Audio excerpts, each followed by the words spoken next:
Ini hari spesial, hari yang kita tunggu-tunggu. Karena hari ini ada talk show dengan Pak Dede Orchid.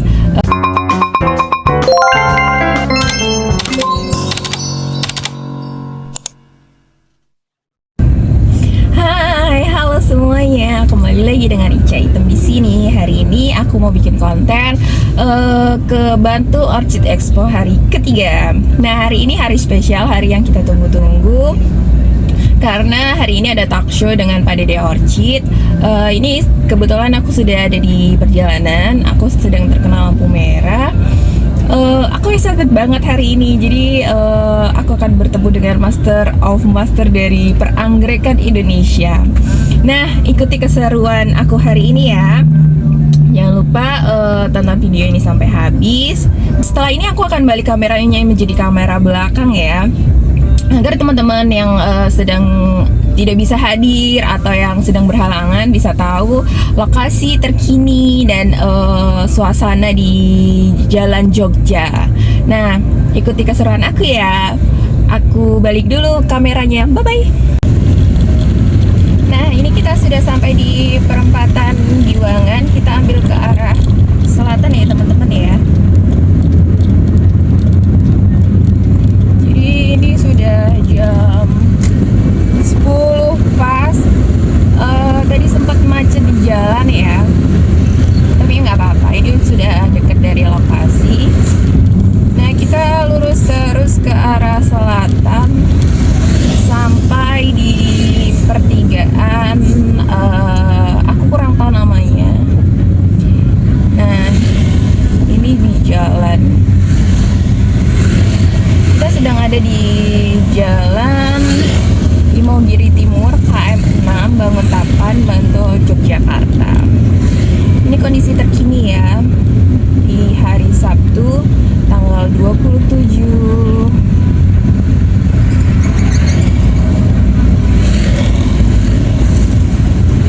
Jadi di sepanjang jalan tadi banyak truk, banyak mobil.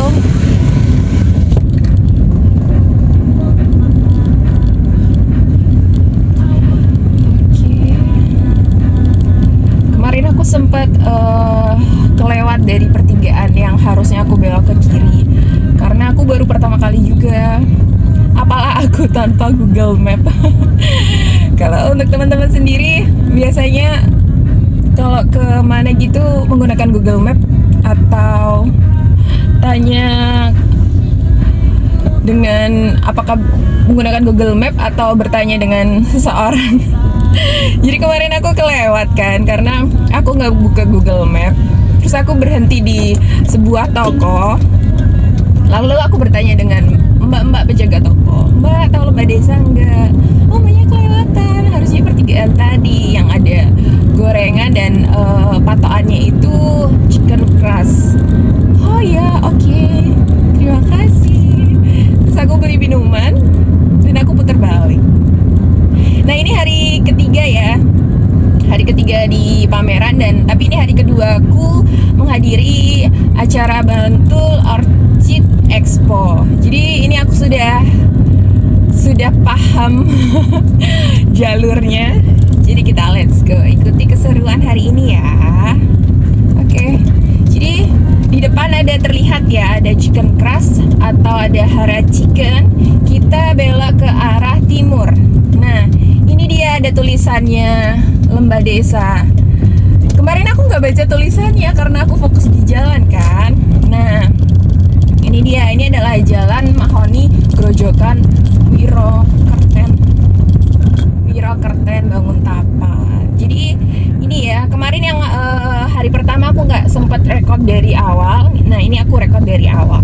Jadi untuk teman-teman yang mungkin belum bisa hadir di hari 1, 2, 3, ada kesempatan di hari Minggu besok. Ini dia lokasinya.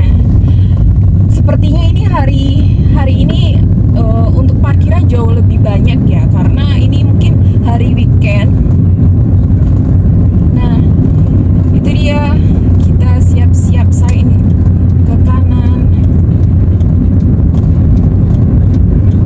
Oke. Ayo nih, sampai juga di sini.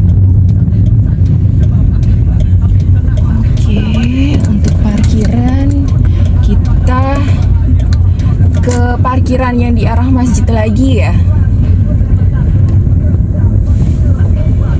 Nah ini dia. Sepertinya acaranya sudah mulai karena ini kebetulan sudah jam 10 lebih. Kita parkir di sana. Oke. Ini ada mobilnya Mas Seto, Widi Orsid. Oke, kita lanjut cari parkir. Semoga dapat parkiran ya, karena aku yakin hari ini banyak yang excited juga seperti aku. Nah, jalan agak tersendat. Bismillahirrahmanirrahim. Nih, ada Mas AO.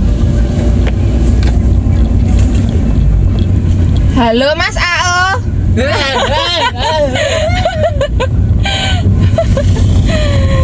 Aku ketemu dengan Mas AO. Oke, kita sudah sampai di lokasi parkir. Sama ya. Oh, lokasi parkirnya masih sepi, teman-teman. Kita coba cari di bawah pohon ya, yang teduh, yang enak. Aku coba parkir di sebentar. Kita tunggu dulu karena ada teman-teman yang sedang mau parkir. Nah ini dia. Wah seru. Jadi parkirannya tidak seramai hari kemarin ya. Oke, aku akan parkir di sini mungkin ya. Seperti Mas Widi atau. Nah ini susahnya itu kita harus cari posisi yang aman dari pohon kelapa, aman dari cahaya matahari. Coba aku akan parkir di sana. Ada masalah. Ini ada. Itu nanti ada kelapanya enggak? Jangan, ada kelapanya. Aku di sini aja deh.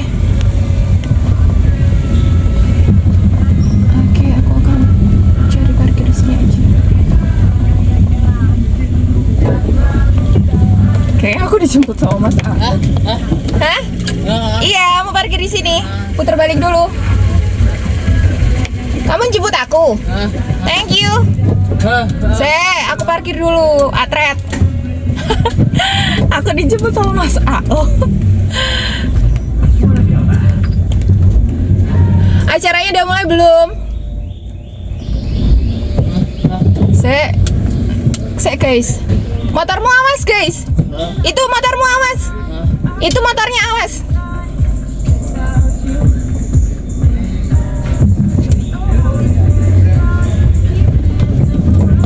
Oke.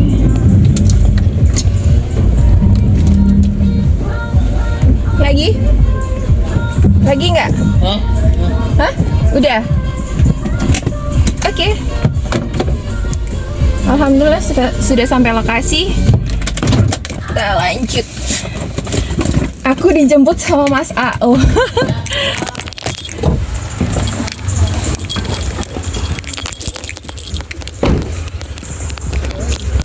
Halo Mas AO. Thank you udah jemput aku.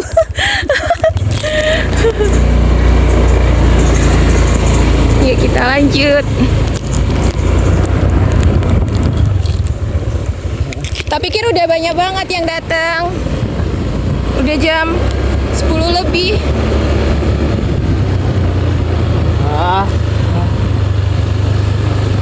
Kemarin aku juga ngojek. Jadi kemarin aku gak dijemput sama Mas AO. Hari ini aku dijemput sama Mas AO. Thank you Mas AO. Nah ini dia keseruannya. Aku pikir sudah telat. Yap. Oke, thank you Mas AO. Yuk. Nah ini dia hari ketiga. Acaranya belum mulai. Aku pikir jam 10 sudah mulai.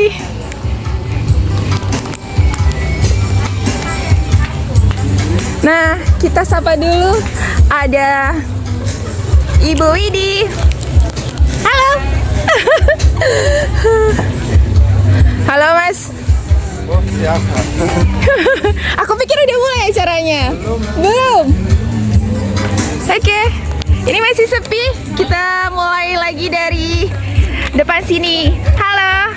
Ini dengan boothnya siapa? Bu Ati. Halo. Nah, iya kemarin aku belum rekod ini ya. Ini adalah maskot dari Widi Orchid. Nah, ini ya ada capung Jawa. Capung Jawa Jumbo.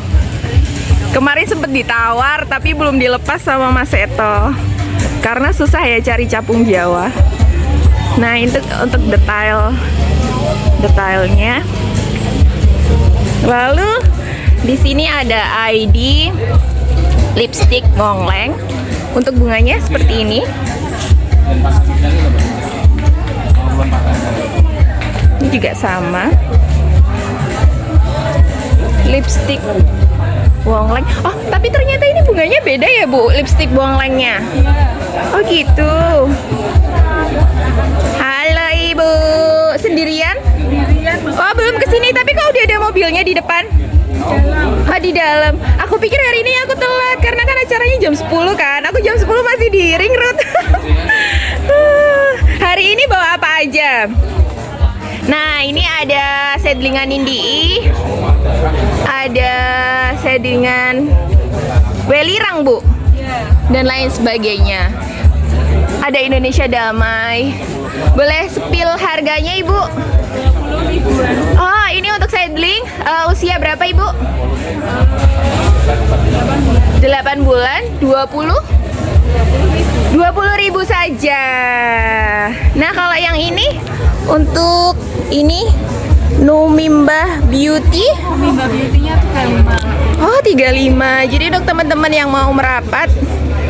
Nah, ini aku udah punya Raja Jawas.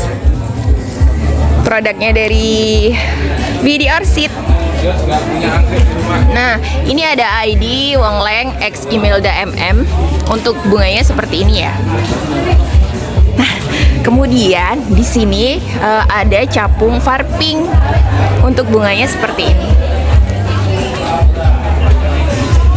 Nah, ini biasanya discolor kalau yang seperti ini. Oh, tapi beda. Ini nama ID-nya KED. Aku pikir seperti discolor ya, ternyata bukan. Lalu di sini ada KED. Oh, aku baru tahu ada ID KED. Jadi aku mesti harus banyak belajar ya.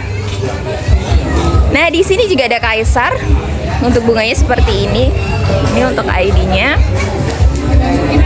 Lalu di sini ada Indonesia Raya Red.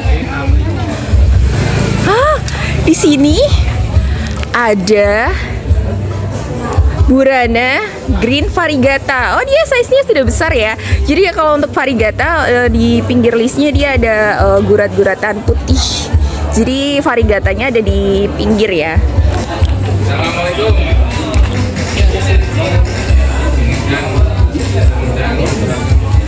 Nah, ini tadi untuk booth yang pertama.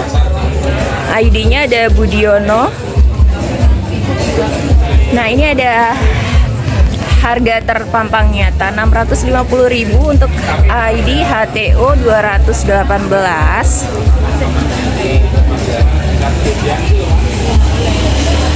Oke, kita lanjut ke booth yang kedua. Halo, selamat pagi. Salim dulu.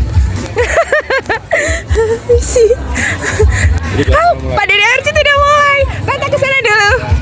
Nah, ini acaranya sudah mau dimulai. Halo Ibu Kartika. Ketemu lagi dengan Ibu. Kita duduk, kita cari tempat duduk dulu. Kita duduk di depan bagian kanan.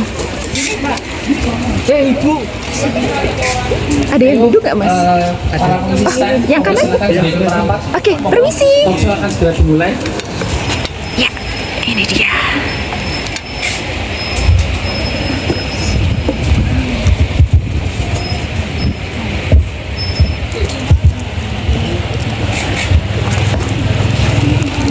Mari merapat dulu. Talk show akan segera dimulai, teman-teman semuanya. Dan depan monggo silahkan di terlebih dahulu. Oke. Nah, ini sudah jam setengah 11 hari Sabtu tanggal 27. Acara sebentar lagi akan dimulai.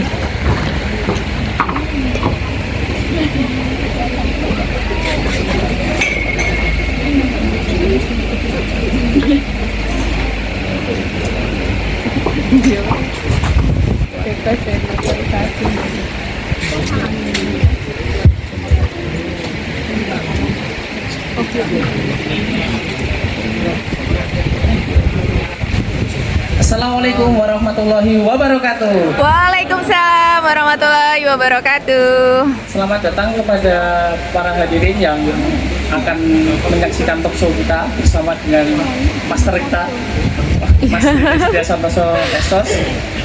Jadi di pagi hari ini nanti kita akan mungkin ngulik-ngulik sedikit banyak kita kulik gimana kiat-kiatnya mungkin, atau mungkin gimana cara budidaya yang baik dan benar, kemudian gimana menghasilkan silangan yang baik itu yang disukai oleh masyarakat pada umumnya. Nanti kita akan banyak bertanya, kita akan banyak ngobrol nanti ya Mas ya, ngobrol tentang dari budidaya, silangan, mungkin sampai gimana cara mendaftarkannya juga nanti mungkin juga iya seperti itu. Jadi pokoknya harus kita kupas tuntas, mumpung lah Mas Dede bisa ke Bantul.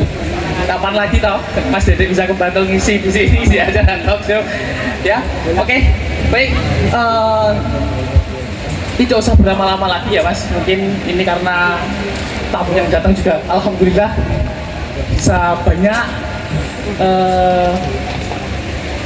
Waktu dan tempat mungkin saya persilahkan Mas Dede, monggo silahkan mau jelaskan gimana dari mungkin dulu gimana awal mulanya berbisnis anggrek, gimana dari awal mulanya budidayanya gimana, monggo Mas.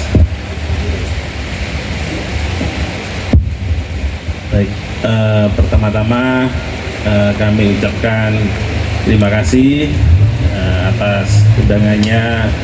Sama-sama. Saya bisa ke sini. Kita terima kasih buat atas sudah mau dengan hadir di Bantul, itu suatu kehormatan Ya. untuk Bantul. Baik, tak lupa juga Assalamualaikum warahmatullahi wabarakatuh. Waalaikumsalam warahmatullahi wabarakatuh. Selamat siang pada Bapak Ibu semuanya. Siang. Ini saya merasa gimana ya? Sangat tersanjung bisa di sini dihadiri dengan Bapak Ibu semua yang ada di sini. Ini juga kebanggaan buat saya. Saya ucapkan terima kasih pada panitia dan semuanya yang saya bisa ada di sini. Ya. Terima kasih.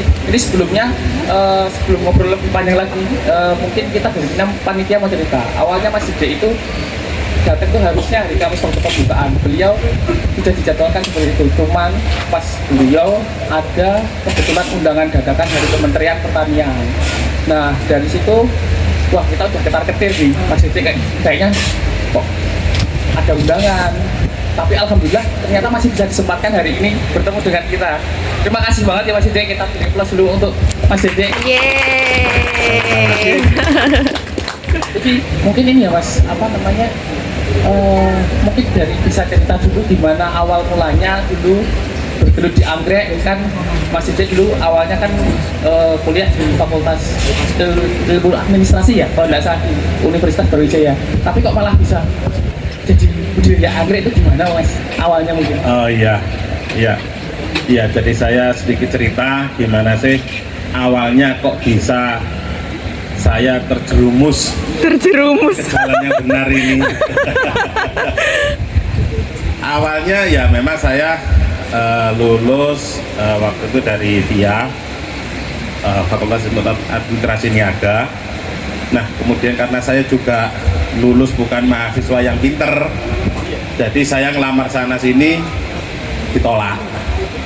Nah, karena ditolak, saya itu punya hobinya itu menanam tanaman. Nah, salah satunya anggrek. Dulu nanamnya ya ada anthurium, ya juga ada aglonema, ada mawar, ada bonsai, macam-macam. Nah, salah satunya juga ada anggrek. Nah, setelah saya jalani selama kurang lebih 2 tahun, awal nanam itu ya 2005. Nah, selama 2 tahun saya amati loh, kok cenderung tanaman ya selain cenderung fluktuatif, ya kadang naik, kadang turun. Nah, tapi yang beda untuk anggrek kok cenderung relatif stabil. Saya cara info ke beberapa senior anggrek, gimana sih bisnis anggrek dari dulu itu. Nah, itu rata-rata juga sama, relatif stabil dibanding dengan anggrek-anggrek yang lain. Nah, dari situ saya juga memutuskan untuk wah kayaknya anggrek ini bisa untuk bisa buat kerjaan selain sampingan. Nah, anggrek ini sampingan. Utamanya saya itu cari rumput buat pakan ternak. Sama kerja di serabutan, di catering serabutan apa aja lah. Nah, itu. Nah, sampingannya anggrek. Nah, awal-awalnya juga susah juga yakinkan ke orang tua. Saya itu anak itu di sekolah nih tinggi-tinggi, biar nggak jadi petani. Kebetulan bapak ibu saya itu kerjanya juga buruh tani, petani juga. Nah, harapannya anaknya sekolah tinggi itu ya jangan sampai jadi petani. Petani itu kan kesannya miskin, kumuh, kotor gitu kan. Nah, nggak banyak duit. Nah, itu. Nah, anaknya sekolahnya tuh anaknya sekolah kan tinggi, harapannya kan ya untuk bisa merubah nasib keluarga. Nah, di awal-awal itu memang susah meyakinkan, butuh beberapa tahun untuk meyakinkan. Tapi alhamdulillah setelah sudah mulai berjalan, disupport total sama orang tua. Kalau awalnya itu kebun saya kecil, cuman 1 meter kali setengah meter. Dulu saya modal awal itu saya kerja di catering, ya cuci piring macam-macam, dapat bayar cuma Rp25.000. Nah, dari situ saya tanam. Saya potnya juga dulu kerja di catering, mungut-mungut gelas aqua itu saya buat nanam. Setelah tumbuh seedling itu saya keliling ke pasar-pasar, ke kios-kios bunga.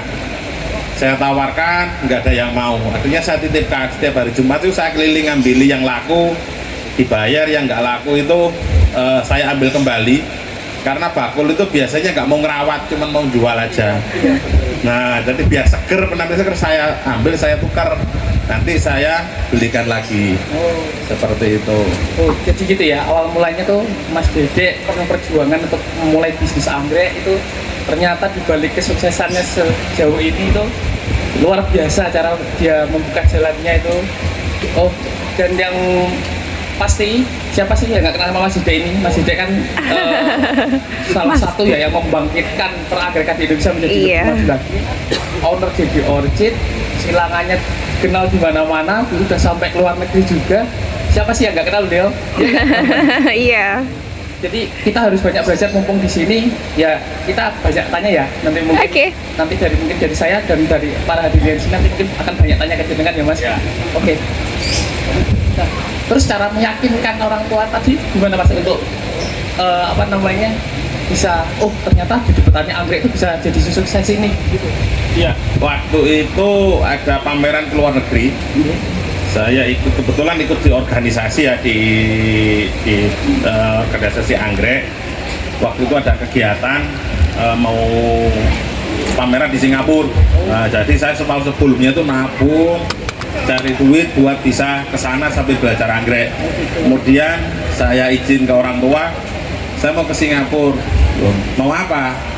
Ya mau ikut pameran anggrek. Loh, kamu duit dari mana? Ya dari anggrek. Nah, itu setelah saya ke Singapura pulang, nah itu disupport sama orang tua. Seperti itu ya. Jadi meyakinkan orang tua itu jadi itu suatu tantangan ya Mas Beno ya. Dari yang kita memulai semua dari nol itu pasti ada tantangannya, jadi meyakinkan orang tua, kemudian meyakinkan masyarakat juga itu juga tantangan ya Mas Ya, untuk berbisnis benar. itu. Oke. Mungkin nanti habis ini kita akan tanya tentang mengulik-ulik cara budidaya anggreknya di DD Orchid itu seperti apa, kemudian nanti untuk menghasilkan silangan-silangan yang ada kayak di belakang ini, yang silangan-silangan Mas Dede yang bagus-bagus ini, itu gimana cara pemilihan itu kan mungkin seperti itu. Mungkin yang pertama ini ya Mas, apa namanya, budidayanya dulu mungkin dari budidaya anggrek yang ada di DD Orchid itu seperti apa Mas? Ya, kita budidaya itu kebetulan kita bermitra dengan banyak petani. Ini saya sedikit cerita ya. Ya, monggo, silakan. Gimana sih ininya, saya kan nggak punya lahan lah, ya sempit. Saya juga belajar kultur jaringan secara otodidak. Nah, sampai bisa kemudian saya nggak punya lahan, tapi saya bisa buat bibit botolan. Gimana caranya ini biar nggak mati? Nah, terbuang gitu. Saya itu ngajak teman-teman, tetangga, warga sekitar, ayo nanam anggrek. Saya latih untuk nanam anggrek. Saya kumpulkan 25 orang, saya latih. Nah, alhamdulillah juga dari 25 orang itu yang berhasil 1 orang. Nah, itu 1 orang berhasil. Nah, yang lainnya, banyak nggak diurus, banyak ini. Nah, sambil jalan yang satu ini kita bina, sambil cari masalahnya di mana ini. Nah, saya nanya-nanya, kenapa sih kok anggreknya nggak diteruskan? Nah, rata-rata mereka ngomong anggrek ini nggak bisa dimakan. Nah, nanti gimana kita menjualnya? Nah, terus anggrek ini bunganya lama sekali, butuh waktu bertahun-tahun untuk sampai bunga. Lah ini artinya kan bagi mereka itu nggak bisa buat penghasilan atau sampingan buat mereka. Nah, ini tantangan bagi saya, gimana sih biar petani dari anggrek ini supaya bisa setiap bulan bisa menghasilkan uang. Nah, kemudian saya buat namanya supply chain, buat rantai pasok, gimana sih supaya petani ini bisa panen setiap bulan. Terus bagaimana sih petani ini biar jualnya mudah dan lain sebagainya. Nah, dari situ petani saya kasih bibit botolan. Nah, kebunnya kecil, kebetulan bisnis anggrek ini bisa dikatakan bisnis yang nggak masuk akal Bapak Ibu. Bapak Ibu tahu berapa sih kalau beli bibit anggrek itu harganya berapa? 100. Coba, yang Ibu tahu berapa? 100-an mungkin. Satu seedling bibit harganya berapa? 25. 20 ada. 10 ada 20 ada. 25. Iya. Ya. Katakanlah kita ambil ya. Paling murah 20.000. Kita buat bibit anggrek, kosnya itu ya, saya dengan bermitra itu kurang lebih 5.000. Berarti satu anggrek untungnya berapa? Kalau 20.000 dikurangi 5.000 berarti berapa? 15.000 satu. Padahal 1 meter itu isinya 300. Berarti 1 meter untungnya berapa? 15 kali 300 berapa? 4,5 juta. Kalau 10 meter berapa? 45. Kalau 100 meter berapa? 450. Banyak ya ternyata. Iya. Dibagi 6 bulan. Dibagi 6 berapa tadi jadinya? 450. Dibagi 6 bulan berapa? Dapatnya 7,5. 75 juta. Oke. Iya. Per bulan dengan luasan 100 meter. Sekarang bisnis selain anggrek bisa apa seperti itu coba? Iya kan? Iya. Apalagi anggrek ini saya itu dari hobi. Saya hobi nanam, hobi anggrek. Jadi ya, saya itu merasa orang yang paling beruntung di dunia. Karena kerja dari hobi. Iya. Kalau saya bangun tidur, yang saya pikir apa? Anggrek apa hari ini yang bunga? Ya. Coba kalau kerja kantoran, apa yang kerja apa aja? Target. Dipikir apa bangun tidur? Targetnya. Iya. Kerjaan. Nah, orang kerja dari hobi itu orang paling kerja orang paling beruntung di dunia. Rasanya tuh everyday is holiday. Asik. Ya, oke. Jadi bapak ibu yang di sini yang usaha punya hobi dan usaha anggrek, nah itu punya kerja dari hobi. Salah satu orang yang paling beruntung di dunia. Iya, oke. Nah itu. Nah dari situ saya kasih bibit sidil ya petani. Nanti saya beli. Sidil ini bisa dijual. Nanti untungnya buat beli, sisanya tak kirim ke petani remaja. Petani remaja nanti sebagian dijual, sebagian juga saya beli, saya kirim ke petani dewasa. Dari dewasa nanti saya ambil lagi, saya kirim ke petani pembungaan. Jadi saya nggak punya lahan, tapi saya bangun sistem. Oke. Untungnya 50-50 sama petani, hitungan kasarnya. Iya. Ya aslinya padahal saya juga lebih banyak juga sih. Ya kalau petani satu katakanlah, dulu kan awalnya ya dari yang banyak yang enggak ini, terus berjalannya lambat, tapi sekitar tahun 2018-16 ada sekitar 10-an, akhir setelah COVID itu booming luar biasa, sekarang sampai 108. Luar biasa ya. Saya cuma bangun sistemnya aja. Saya nggak punya lahan, nanamnya petani, yang ngurusi petani. Nah nanti untungnya 50-50. Satu petani katakanlah untungnya 10 juta. Berarti saya untungnya 10 juta. 10 petani. Nah, pakai sistem aja. Oke. Nah, itulah enaknya jadi petani anggrek. Nah ini bapak ibu Ini nggak ngakali ya, kerjasama ini ya. ini jadi perlu ditiru ya, ini apa? Mungkin yang baru belajar anggrek, mungkin baru yang belajar aklim atau belajar budidaya, bisa ditiru nih Mas Sidek gimana caranya. Jadi perlu sistem untuk mengupdate bagaimana bisnis kita berderajat gitu ya Mas ya. Iya, Gitu. kita juga membangun jaring supply chain, rantai pasoknya, juga buat nama rantai pasarnya. Rantai pasarnya gimana? Nah di sini juga ada banyak reseller saya juga, banyak anak-anak magang. Pas saya itu kalau ada adik magang itu setiap bulan tuh ada kurang lebih 60 orang. Nah nanti saya kerjakan di petani-petani. Saya sediakan mes, ada makan juga berupa saya. Yang penting mereka belajar. Dan mereka juga saya ajari jualan online. Untungnya buat mereka. Nah ketika mereka sudah lulus, selesai magang, mereka bisa jualan secara online. Nah untungnya buat mereka. Nah selisihnya itu kurang lebih jual online itu juga lumayan, sekitar kurang lebih 50% lebih. Nah setelah mereka lulus, mereka punya modal, mereka buka usaha anggrek dan itu bagian dari jaringan saya. Nah itu terus berputar, petaninya makin nambah, jaring pemasarannya juga semakin nambah. Ya seperti itu. Perlu kita tiru ya teman-teman semuanya, Bapak Ibu. Mas Sidek ini memang luar biasa untuk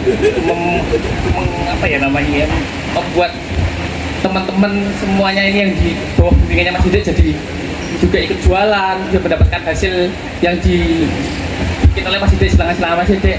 Ternyata sampai harus sedetail itu ya untuk bisa membuat rantai pasar yang luar biasa sampai sejauh ini.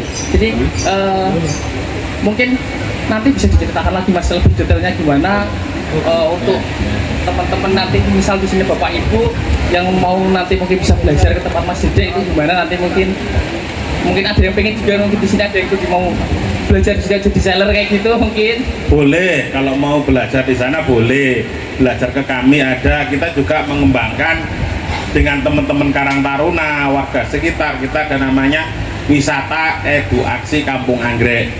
Kalau dulu itu saya itu belajar anggrek itu kan susah dulu itu. Mau belajar anggrek itu rata-rata dari kebun-kebun besar, itu rahasia perusahaan. Belajar naik sana rahasia perusahaan. Nah saya itu merasa gimana ya, kalau sampai saya bisa, nanti orang-orang jangan sampai belajar anggrek itu susah kayak saya dulu. Nah itu siapa saja boleh gratis. Tapi dampaknya setiap hari itu ada orang 2-3 orang mau belajar, tiap hari saya ngomong aja nggak selesai-selesai. Nah ini di satu sisi kan ada peluang sama teman-teman anggrek. Teman-teman di sana semua bisa mau ini gimana Mas? Ya kalau meyakinkan ya memang kan dari teman-teman, dari tetangga, dari semua kan sudah memang hasilnya sudah kelihatan. Nah itu orang baru mulai pada ikut-ikut baru ya. ikut-ikut percaya. Jadi kalau dulu saya nyari orang, sekarang enggak. Nah, mereka datang minta kerjasama buat kebun. Jadi kebun juga kita buatkan. Di sana itu kan tanah itu mahal, per meter itu bisa sampai 2,5 juta. Saya investasi 1.000 meter aja sudah habis 2,5 M lebih. Nah daripada buat beli tanah, saya buatkan dirus ke petani-petani. Nah nanti saya isi bibit tanamannya, nanti saya beli, diputar lagi. Nanti jadi sudah hampir lebih dari 8 tahun kita buat kebun itu tidak pernah berhenti, jadi berputar terus. Luar biasa ya. Dan juga ini jadi memotivasi teman-teman di sana juga ya Mas untuk jadi berkembang lebih maju gitu ya. Iya. Nah setelah bicara tentang bisnis ini kan kita juga melihat silangan-silangan Mas Yudek ya. Silangan-silangan Mas Yudek kan terkenal sangat luar biasa hasil-hasilnya. Nah mungkin dari hasil silangan-silangan Mas Yudek, apa sih yang perlu kita perhatikan? Mungkin ada teman-teman di sini yang mau mulai belajar jadi pembudidaya, menjadi penyilang, mungkin apa yang perlu diperhatikan Mas? Ya, jadi kalau kita dalam menyilang anggrek itu kita kan harus punya visi misi. Kita mau nyilang anggrek, visi misi kita visi kita ini, misi kita anggrek itu mau buat apa sih? Iya. Segmen mana yang kita tuju? Nah, apakah ini anggreknya bagus, ini mahal? Apakah dengan anggrek mahal ini nanti kita bisa buat buahnya sebanyak-banyaknya biar untuk banyak? Nah kan gitu. Nah ternyata setelah itu kan nggak seperti itu. Orang duitnya banyak kan sedikit. Jadi kalau buat yang eksklusif, buatnya sedikit. Nah kita buat segmen pasar, menengah atas, menengah, dan yang bawah. Nah kita buat segmentasi pasar, produknya juga kita atur. Kita juga disertifikasi produk juga, ada Dendro, Cattleya, Panda, Gramatur, dan macam-macam. Nanti kita klaster-klaster juga, ada klaster seedling, remaja, dewasa, tiap jenis juga berbeda-beda. Nah juga berikutnya kita harus tahu tetuanya, karakter unggulnya anggrek ini di mana. Nah, kita mau ke labellum, sepal, atau petal, arah silangannya kemana. Nah kemudian cari karakter-karakter unggulnya di mana setiap anggrek. Kita mau anggrek bunga, biasanya rata-rata anggrek kan bunganya setahun sekali. Gimana sih kita bisa bikin buat anggrek itu bisa bunga sepanjang tahun, ya baik spesies maupun hybrid. Nah kita silangkan punya karakter-karakter yang karakter itu kita kelompok-kelompokkan. Oh ini karakter yang labellumnya lebar, oh ini karakter yang labellumnya sempit, oh ini yang ulirnya banyak, oh ini yang putarannya sedikit. Nah demikian juga dengan warna ya, anggrek bagus disilang dengan anggrek bagus, hasilnya belum tentu bagus. Jelek dengan jelek, kebanyakan rata-rata jelek. Jadi kita perlu ini cari karakter-karakter unggul dari setiap induk. Istilahnya itu sifat resesif dan dominannya di mana. Nah, taunya dari mana? Ya setelah kita silang beberapa kali kita tahu karakternya. Nah ini sebagai patokan kita nyilang. Misalnya, oh ini labellumnya lebar, kita buat silangan, ternyata hasilnya dominan labellumnya lebar. Nah kalau kita buat pengen labellumnya lebar dari anggrek A ini, nah ini tanduknya melintirnya bagus, ulirnya bisa sampai 7, bisa sampai 8 kali. Kita buat silang, ternyata karakternya sama, bunganya banyak. Nah kita tinggal ke warnanya pengen apa, ukuran bunganya yang kemana, kita pengen bunganya sepanjang tahun apa enggak. Misalnya kita pengen anggrek yang rajin berbunga. Nah rajin berbunga kita punya anggrek yang bunga di bulan 4, kita silang dengan anggrek yang bunga di bulan 8. Nah anaknya apakah nanti bisa hasilnya bunga di 2 bulan tersebut? Enggak semua, tapi kita seleksi yang paling bagus. Dari 100 kita seleksi yang paling bagus dulu, kita amati dalam 1 tahun. Oh ini bagus, masuk. Oh ini yang bunganya lebih bagus, nah yang ini dijual. Kalau diamati semua nggak cukup, nggak ada cukupnya kebun kita itu. Nah, jadi ada kriteria gitu, yang paling bagus dulu.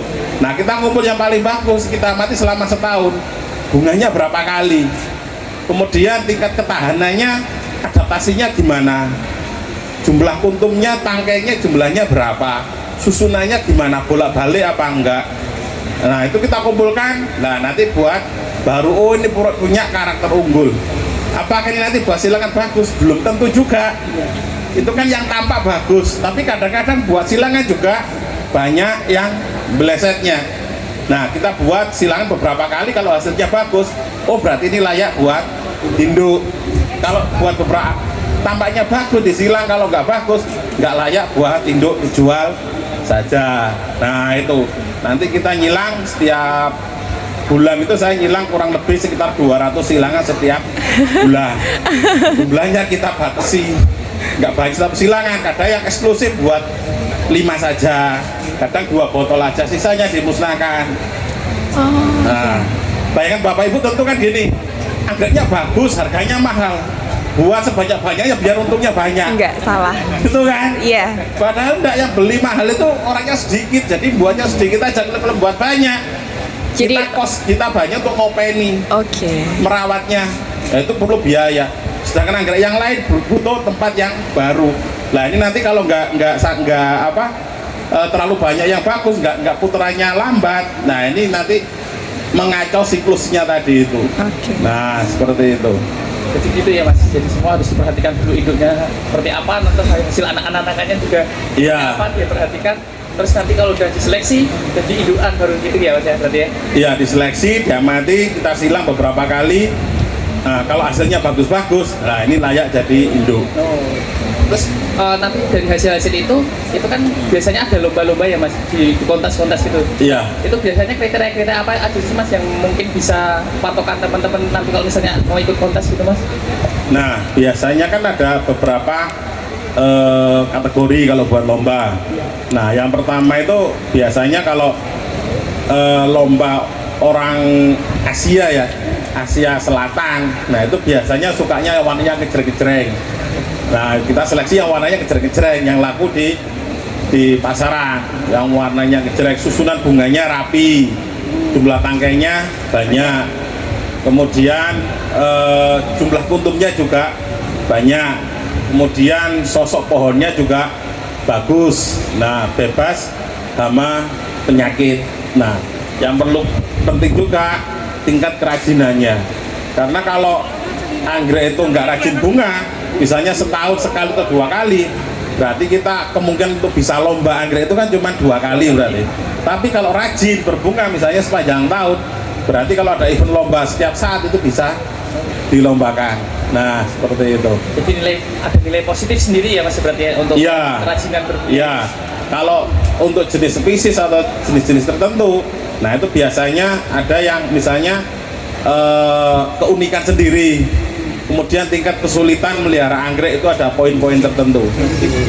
Ya, dari situ kan itu sudah menghasilkan silangan-silangan ya Mas ya. Nah terus nanti kan silangan-silangan itu yang sekiranya bagus terus diregister. Nah mungkin dari situ gimana sih Mas dulu awalnya bisa menghasilkan silangan kemudian mendapatkan nama silangan-silangan jenengan gitu? Iya. Kalau kita buat meregister biasanya kita harus jelas induk jantan dan betina.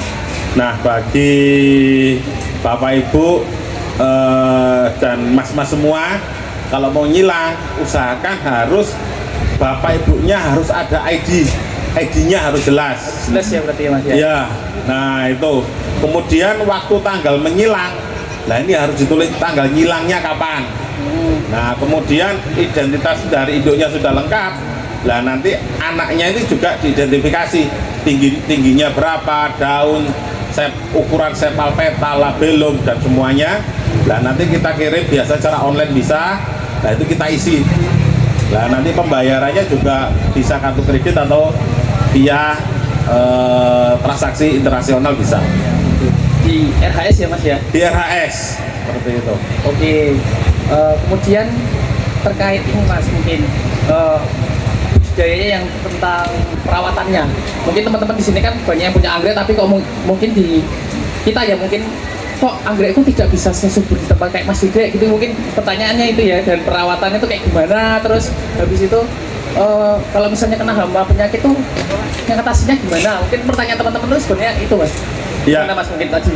Sebetulnya gini, melihara anggrek itu sebetulnya gampang. Yang paling penting itu kita harus tahu agroklimat. Agroklimat itu yang pertama nggak bisa ditawar-tawar, itu agroklimat. Kalau agroklimat nggak sesuai, kita buat mikroklimat. Mikroklimat gimana?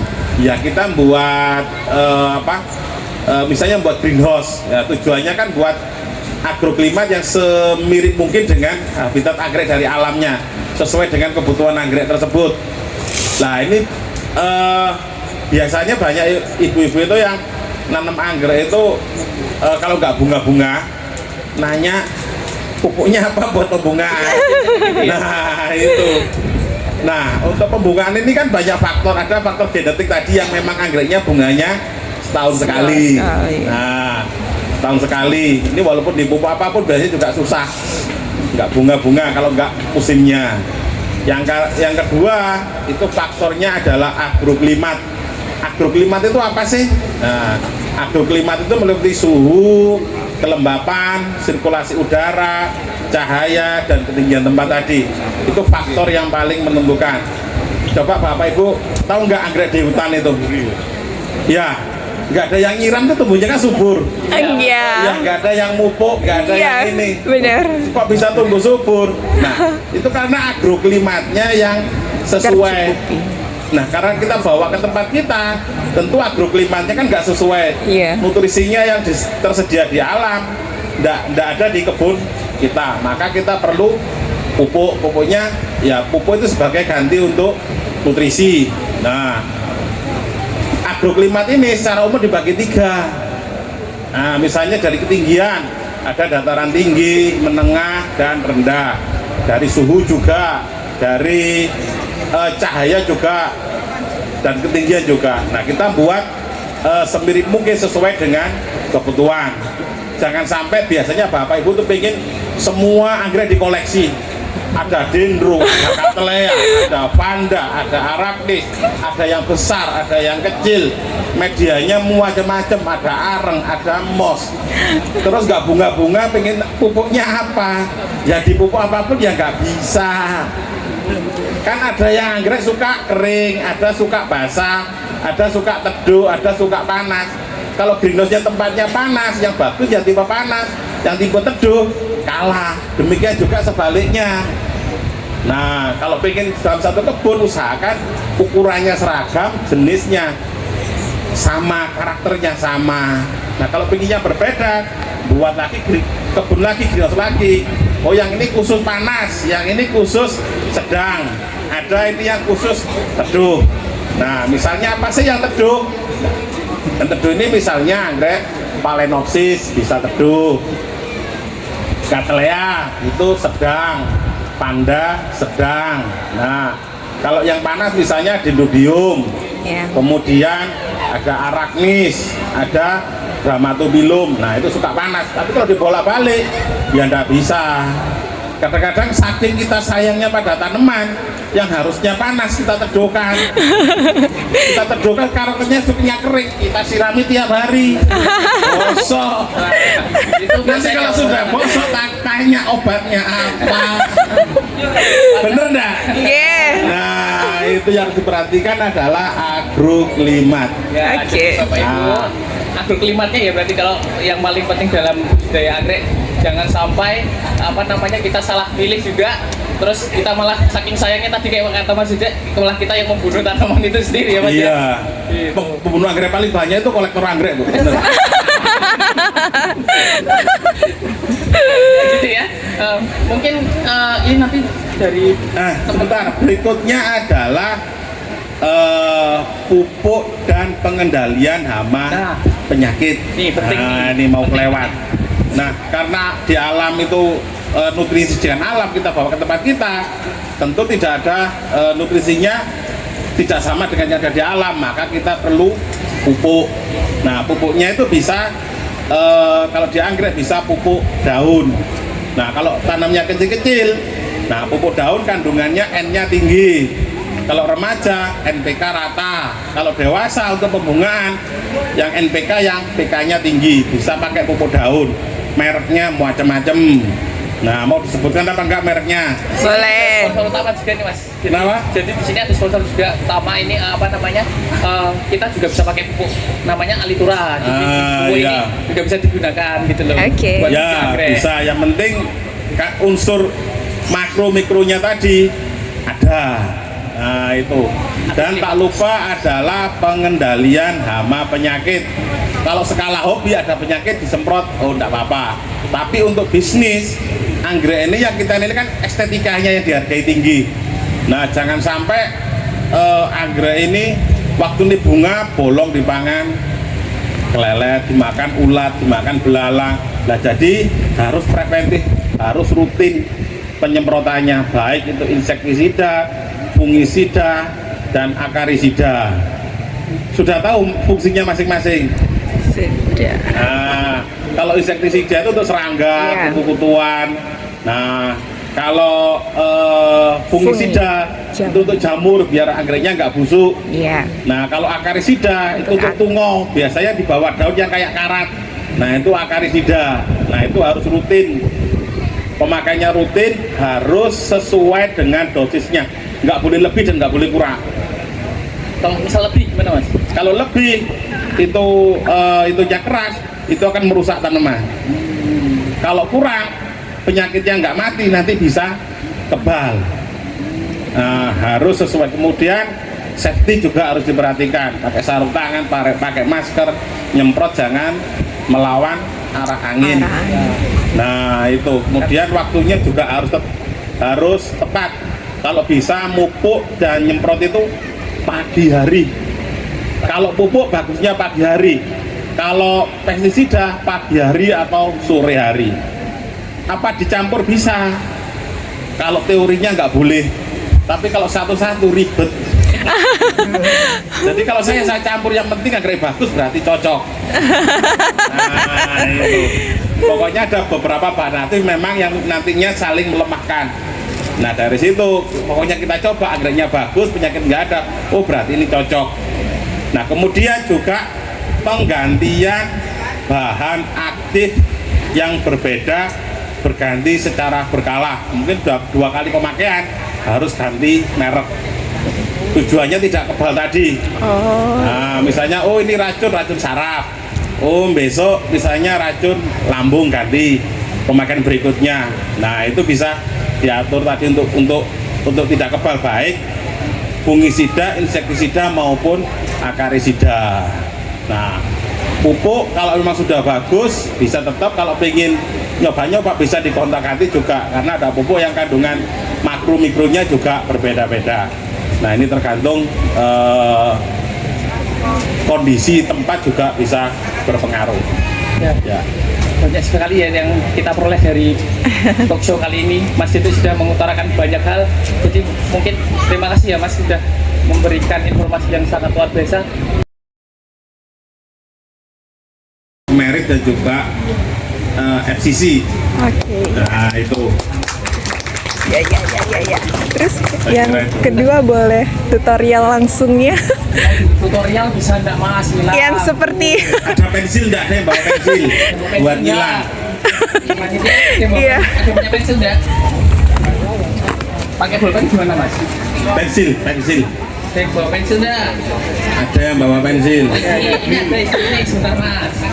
Saya mau ambil pun saya.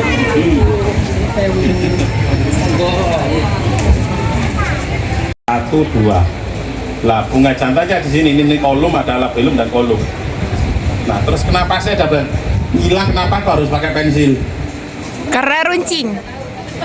Enggak. Runcing atau Nah, soalnya kalau pakai linggis berat dan susah. Oke. Bapak. Oke. Nah, kita ambil polennya. Polen itu ada di bawah bunga kuning ini, biasanya ada 2 keping. Nah, ini Oke. tahu ya? Iya. Nanti kita taruh di bawahnya sini.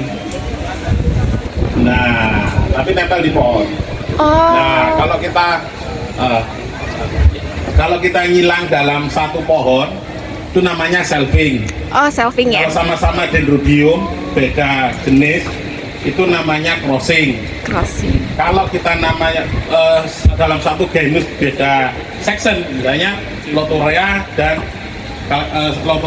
dan spatulata. Nah, itu namanya intersection. Kalau beda genus bisa, tapi harus punya kekerabatan dekat. Nah, kalau beda genus namanya intersection. Nah, seperti itu. Sudah. Oke, terima kasih Bapak. Ya. Ada lagi pertanyaan? Ya, saya Mas Dede. Selamat siang. Nama saya Ika, saya dari Kota Gede sini aja, dekat sini. Saya hobi anggrek, khususnya spesies, Pak. Spesies. Saya itu punya anggrek tebu. Sudah besar-besar itu, ada lebih dari 10 pot, besar-besar sekali. Tumbuh bagus, tapi belum pernah bunga semua. Jadi menemui kebun gitu, Pak. Menemui halaman rumah gitu. Kita berbagai cara dicoba, salah satunya full sun full rain. Di tempat kita nggak ada. Nah, tidak semua orang itu yang bisa membungakan anggrek tebu secara rutin. Saya juga sama, Bu. Saya juga nggak bunga-bunga. Kalau saya, ya sama, saya panaskan juga. Oh, mungkin agroklimatnya berbeda. Karena mungkin tempat saya itu kan ketinggiannya 600. Iya. Sedangkan rata-rata anggrek tebu itu habitatnya di dataran rendah. Nah, itu sama juga dengan saya nanam Cymbidium yang bunganya besar-besar. Itu saya nanam itu sampai 5 tahun nggak bunga-bunga juga. Karena Cymbidium yang bunga besar yang bagus-bagus itu biasanya bisa berbunga itu di ketinggian di atas 1000. Mas saya di Batu tapi ketinggian 600 nggak bisa bunga. Begitu saya bunga di teman saya di daerah dekat Selekta ketinggiannya kurang lebih 1000, langsung cepat berbunga. Nggak nunggu lama langsung berbunga dan itu rutin. Tempat saya coba sampai saya kasih es batu, saya kasih biar Dingin. dari sekian banyak ya ada memang 1-2 yang berbunga tapi nggak semua. Nah, daripada capek-capek kita cari yang rajin berbunga saja. Tapi kalau anggrek tebu walaupun nggak bunga itu pohonnya yang subur itu sudah bagus. Iya. Nah itu ada dulu juga trik dari temen tapi ini ya memang berbunga tapi bener apa enggak ya nggak tahu. Katanya biasanya pokoknya kalau bangun pagi anggrek tebunya itu dikencingi. Dan itu rajin berbunga. Jangan. Nah ini kita nggak tahu mau praktekkan juga gimana. Bisa di depan rumah ya. Kencing di depan rumah. Gitu. Saya nggak berani praktekkan, Bu. Iya. Ada yang lain. Untuk Mas Dede, terima kasih Mas Dede sudah meluangkan waktunya di Bantul Orchid Expo dan memberikan kuliah umum. Kuliah umum.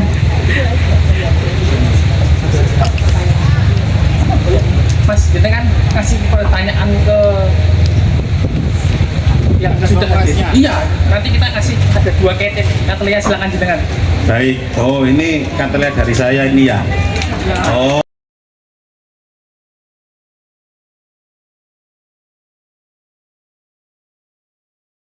Di sini banyak ada beberapa stand yang terutama ada sponsor utama kita Alitura, di sini ada pupuk organik.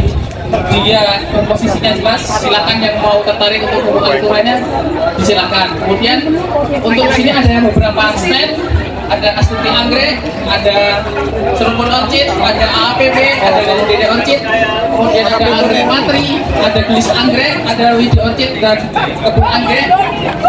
Syahada. Ayo silakan bisa merapat ke stand yang ingin berbelanja. Oh siap. Belanja yang banyak ya.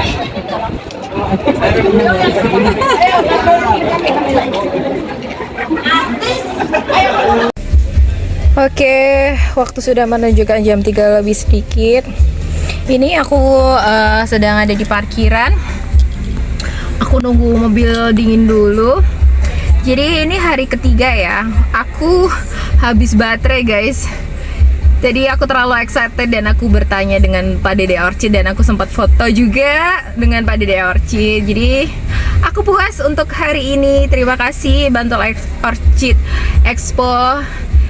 Dan terima kasih juga untuk AAPB dan Lembah Desa Bantul yang sudah menyediakan acara ini. Aku putar kamera jadi kamera depan dulu ya. Jadi ini aku masih nunggu udara panasnya keluar. Aku masih buka kaca. Aku habis baterai guys.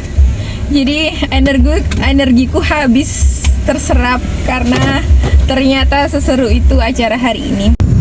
Oke, itu dia keseruan hari ketiga di Bantul Orchid Expo. Bateraiku habis guys. Energiku habis. Kita sambung di konten selanjutnya ya. Terima kasih yang sudah menonton, terima kasih yang sudah subscribe, yang sudah komen, like, and share. Salam dari Ica Item, salam kenal. Kita ketemu lagi di konten selanjutnya.